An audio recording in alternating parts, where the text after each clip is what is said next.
Ako po ang inyong bone setter na si Mike. Ano po ang inyong ipapatherapy today? Ito po sana akong Lower back? Opo, nakakirot po ba siya?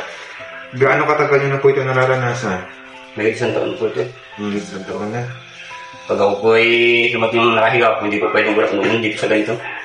Nangangalay ko, hindi po ako siya tumakot. Sige. May masakit? Yun po. Saan? Dito? Kung nare-rate po ng 1 to 10 yung pain, number 10 pinakamasakit. Gaano masakit yan?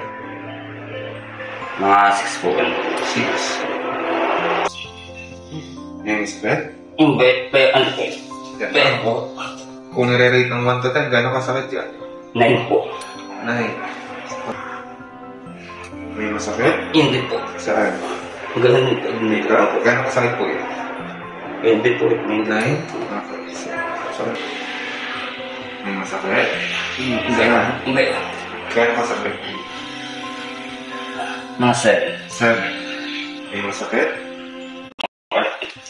Gaano kasakit po ito? 6 po. 6. So, 1 to 10. Hindi naman po. Mga 4 po. 4. Good. 1, 2. Okay, good. Number. Good. Ang pakaramdam sir? Magana po. Good. Good po likod. Sabi niyo po kanina mayroong number 6 na masakit sa balikat. Ngayon po.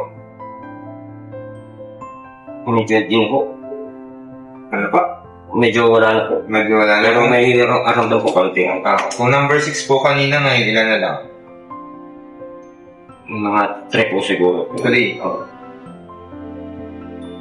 Sabi niyo po kanina mayroong number 9 na masakit sa lower back. Ngayon po. Wala? Okay, good. Sa kabila. Sabi niyo po kanina may number 9 din na masakit dito. Ngayon. Kung number 9 po kanina, Mga 5 po. 5. So, nasa 5. Sabi niyo po kanina may number 7 na masakit dito sa likod, makabanta ganyan. Ngayon po. Hindi po po. Kung number 7 kanina, Okay. 3. Number 6 okay. Walang pain. Sa kabila. May masakit? Meron po. Gano'ng kasakit po yan? Mga 2 po yan. Hindi po masyadong sa. Okay.